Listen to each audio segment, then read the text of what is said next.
You're capable of almost anything, I would say. I'm not liking the two of you. I'm sorry. Sorry, Your Honor. At all. We like you. Welcome to MsMojo, and today we're counting down our picks for the wildest times exes were on opposite sides in Judge Judy's courtroom. You don't stop talking, you have a problem. You have to listen.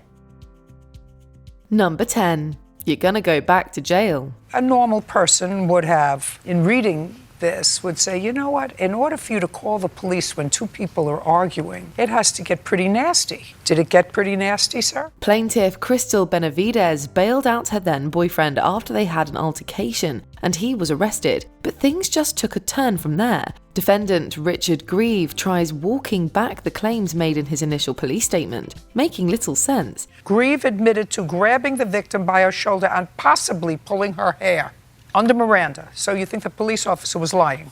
He doesn't seem to realise this is serious, nor does he realise how serious it is that he didn't do his court order anger management. Naturally though, his lies about his dangerous behaviour are soon destroyed by an independent witness statement. The fact that he could become this angry yet be this calm in court is just chilling. Well, I know I'm behind when I was supposed to, but I will get it taken care of if I'm still able to as soon as possible. Whatever, the judge is going to issue a warrant for your arrest. You're going to go back to jail. Number 9. Keyed cars and pregnancy scares. Soon after meeting online, Brian Sanchez-Gadron and Sabrina Perez ended their relationship, such as it was. He alleges she vandalized his car and harassed him in retaliation. He reported 4 tires were slashed. That was on June 13th.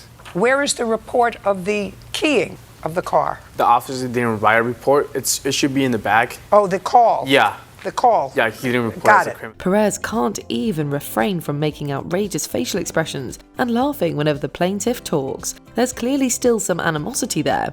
She even seems to proudly acknowledge getting intimate with the plaintiff's friend after he broke up with her and tried to ingratiate herself into his life. Can I say something, Your Honor? There's 2 different friends. That friend this is a friend that I was sleeping with.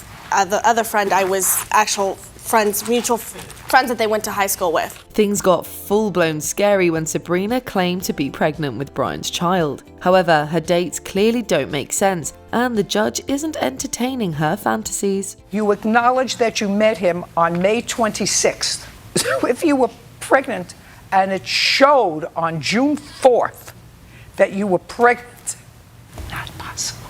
Number 8. Bailing out. Justin Lebrecht sues his ex-wife Molly and her mother for bail money he put up for her. Is that the only time you were arrested? No, ma'am. Is that the instance that we're talking about here? No, ma'am. The defendant owns up to some bad decisions, including using illicit substances. However, the judge does acknowledge her about it all, which in turn makes certain things about the plaintiff's testimony ring false. I'm just trying to follow the money here. And you're concerned because your credit has been ruined. Judge Judy has some reservations about giving the plaintiff the money he's asking for, and the minute she gets up to make one of her notorious phone calls, his face falls. It turns out the phone number on the invoice he gave her was a fake, or at least doesn't exist in the US. You never quite know what wild thing is going to happen in this courtroom. It's not in this country. I don't know what country it's in. Number 7. Exes come to blows. Plaintiff A. Callie Carter alleges her child's father, defendant Quinton Fitchhurd, assaulted her during an argument. Judge Judy smells a rat right away. Carter's version of the story doesn't make much sense to her. I don't believe at all that he said to you, I don't have any money. I believe he gave you money because otherwise you wouldn't be sitting having a discussion with his sister about meeting up with her later at a strip club while your 2 children are sitting alone in the back of the car. The judge is able to establish that she instigated the altercation by walking into the man's family house uninvited. However, things quickly got out of hand. I asked her to leave like 3 or 4 times. Then I stood in front of her. I said, please leave. I pointed to the door 3 times. By that time, about the 3rd time, I'm cussing. Carter apparently got violent, a fight broke out, and she then blocked him in with her car. The fact that she left her kids in the vehicle was seemingly enough to convince the judge that she was spoiling for a fight. Needless to say, the plaintiff leaves with nothing. Because there's no question in my mind that she started this whole Yes, ma'am. This whole problem. for which she's not getting rewarded.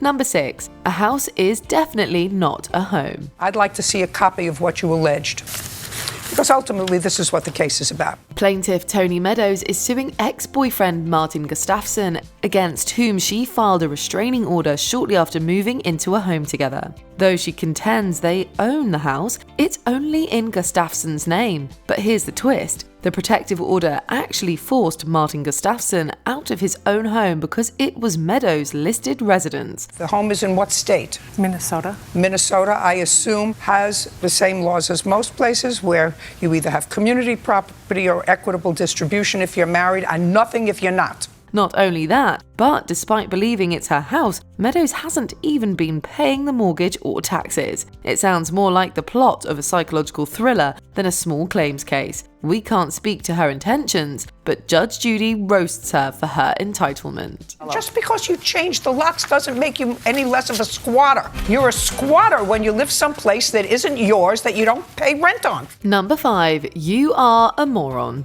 If there's one thing that enrages Judge Judy, it's people using their children as weapons against an ex. When you filed the complaint for irreconcilable differences, you listed 2 children. Is that right? Yes.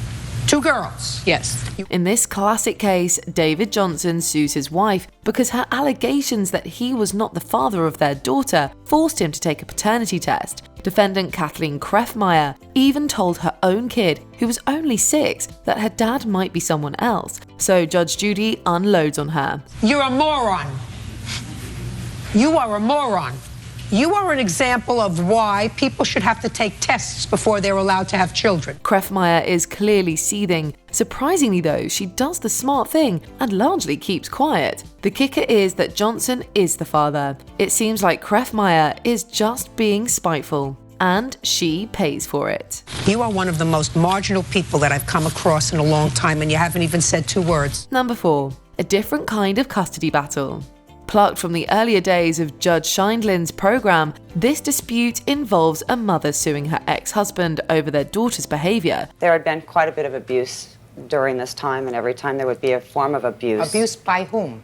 From Hillary directed at me. Usually, Judge Judy says parents fight to keep their children. Yet here, plaintiff Kim Billington is pursuing legal action against her ex, defendant Richard Billington, for damages because he didn't take their daughter, Hillary, despite getting custody. He was ordered to remove Hillary from Riverside County. That's a lie. That's not true. That's a lie, Your Honor. This is the I've minute never order got from anything back that here. said anything like that.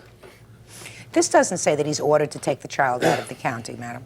I still don't understand what happened and what you're suing for. According to her, the relationship between mother and daughter has deteriorated to a toxic, unfixable point. Richard, meanwhile, insists Kim wants to harass him. The judge clearly has no sympathy for someone who would drop their parental responsibility, no matter the reason. And I don't care if you go into the Supreme Court of the United States and say, I divorce you, I divorce you, I divorce you. This is still your child. Your lawsuit is ridiculous.